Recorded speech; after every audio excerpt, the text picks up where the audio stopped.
कद्दू का हलवा आपने कभी बनाया नहीं है ना, तो एक बार इस वीडियो को देखें और कद्दू के हलवे की ये रेसिपी एक बार तो ज़रूर ट्राई करें। आपने गाजर, लौकी इन सब का हलवा तो बहुत बार खाया होगा। एक बार इस नई रेसिपी को ज़रूर ट्राई करें, आपको खाने में इतनी पसंद आएगी कि आप सारे हलवे भूल जाएंगे। तो चलिए इसे बनाना शुरू करते हैं। कद्दू का हलवा तैयार करने के लिए मैंने यहाँ पे ना 2 केजी वाला कद्दू लिया है। मैं इसे पूरा नहीं बनाने वाली हूँ, हम इसे आधा ही बनाएंगे। तो आप समझ लीजिए हम 1 केजी कद्दू ले रहे हैं। तो यहाँ पे मैंने इसे आधा कट कर लिया है और इसके अंदर आप देखिए आपको इसी तरह का कद्दू चाहिए, बिल्कुल अंदर से पीला होना चाहिए। कद्दू को हमने स्लाइसेस में काट लिया है, हाफ कद्दू को। इसके बाद ये जो बीज वाला हिस्सा है जिसके अंदर रेशे होते हैं वो आपको हटा देने हैं, बीज वाला हिस्सा अंदर का। इसके बाद इसका जो छिलका रहेगा वो भी हटेगा, तो आपको अंदर का ही पार्ट चाहिए, ये पीला वाला, ये हरा वाला हिस्सा भी आपको हटा देना है। तो इसी तरह से सभी कद्दू को हमें अलग निकाल देना है, छिलके को, और इस तरह का आपको अंदर का पार्ट ले लेना है। अब देखिए हमने कद्दू को अच्छे से छील के धो के अलग कर लिया है। इसके बाद हम इसे कद्दूकस करेंगे। जैसे हम लौकी के हलवा बनाते समय लौकी को कद्दूकस करते हैं और गाजर को भी कद्दूकस करते हैं हलवा बनाने के लिए, उसी तरह से हम इसे कद्दूकस करके लेंगे तो ये हलवा ज़्यादा टेस्टी बनेगा। तो बस आपको अच्छे से इन्हें कद्दूकस कर लेना है। और कद्दू सॉफ्ट होता है तो ईजिली ये कद्दूकस हो जाते हैं और जल्दी भी हो जाते हैं।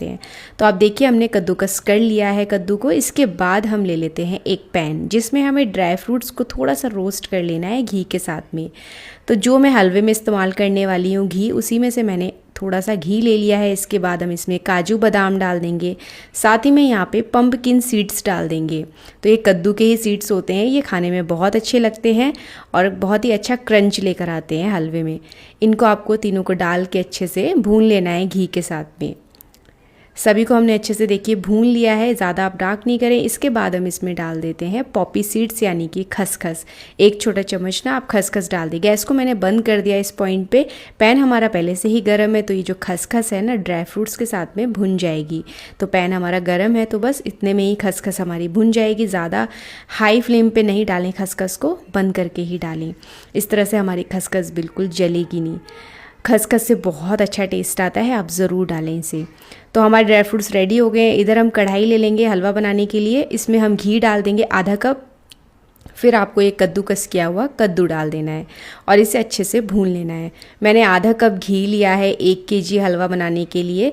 आप भी इतना ही ले सकते हैं, इससे आपका हलवा ज़्यादा टेस्टी बनेगा। और हलवा वगैरह में ना हमेशा घी ज़्यादा ही पड़ता है, तभी वो टेस्टी बनता है। लेकिन अगर आपको कम पसंद है तो आप इसका हाफ़ भी कर सकते हैं। तो अच्छे से आपको भून लेना है कद्दू को जब तक कि इसका जो पानी है वो सूख नहीं जाता घी के साथ में। हल्का सा ये मशी हो जाता है और बहुत ही क्वांटिटी में थोड़ा कम भी हो जाता है। तो आप देखिए हमारा हलवा जो है अच्छे से भुन गया है। जो कद्दू है इसका जो घी है वो निकलने लगा है और पानी पूरी तरह से गायब हो गया है। इसके बाद ही हम इसमें दूध डालेंगे। इतना ही पहले आप इसे भूनें, उसके बाद दूध डालें।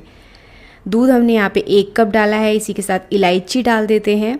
इलायची को इस तरह से खोल के डालें ताकि इसकी खुशबू आ जाए। तो दूध को हम साथ में अब पकाएंगे कद्दू के, और अच्छे से इसे तब तक पकाना है जब तक कि जो दूध है वो पूरी तरह से गायब नहीं हो जाता। आप इसे तब तक पकाते रहें और बीच बीच में चलाते भी रहें। तो इस तरह से आपको पकाते रहना है और दूध को कम्प्लीटली गायब कर देना है। आप देख सकते हैं अच्छे से हमने दूध के साथ में इसे पका लिया है। दूध पूरी तरह से गायब हो गया है। फिर हमें इसमें मीठा डालना है। तो मीठे के लिए हम यहाँ पे चीनी इस्तेमाल नहीं कर रहे हैं, हम यहाँ पे गुड़ लेंगे। तो आधा कप जितना मैंने गुड़ लिया है, आप अपने हिसाब से भी ले सकते हैं। वैसे तो इसमें ज़्यादा मीठे की ज़रूरत नहीं पड़ती है क्योंकि जो कद्दू होता है उसका नेचर मीठा ही होता है, तो आप ज़्यादा मीठा भी ना डालें इसमें। और फिर हमने गुड़ डाला है तो जिसकी वजह से ये हेल्दी भी हो जाता है कंपेयर टू शुगर के। तो अच्छे से हम इसे मिक्स कर देते हैं। तो आप देखिए जैसे ही हमने गुड़ को मिलाया इसका जो कलर है वो इमीडिएटली चेंज हो गया है। अगर आपको चीनी डालना पसंद है तो आप इसमें चीनी भी डाल सकते हैं। और इसे आपको लगातार पकाते रहना है जब तक कि जो हमारा गुड़ है वो पूरी तरह से इसमें गायब नहीं हो जाता है, यानी पक नहीं जाता। शुरू में जब आप गुड़ डालेंगे तो इसकी कंसिस्टेंसी पतली हो जाएगी, बाद में फिर से गाढ़ी हो जाएगी, बिल्कुल ड्राई जैसा हो जाएगा। इसे आपको तब तक पकाना है जब तक कि इसका जो घी है वो रिलीज़ नहीं हो जाता। तो हमने अलग से घी और नहीं डाला है, वही घी रिलीज़ हो गया है। इसका मतलब ये है कि हमारा ये जो हलवा है तैयार हो गया है, ये अच्छे से पक गया है, इसका साइन ये है। इसके बाद हम भुने हुए अपने ड्राई फ्रूट्स डाल देंगे जो हमने पहले से ही भून के रखे हुए थे। तो आप देखिए अच्छे से हमारा हलवा जो है रेडी हो गया। इसके बाद हम लास्ट में ड्राई फ्रूट्स ऐड कर देंगे। अगर आपको कुछ और ड्राई फ्रूट्स पसंद है तो आप वो भी इसमें ऐड कर सकते हैं, जो आपको पसंद हो। और अच्छे से मिक्स कर देंगे इनको। ड्राई फ्रूट्स ना बहुत ही अच्छा एक क्रंच लेकर आते हैं।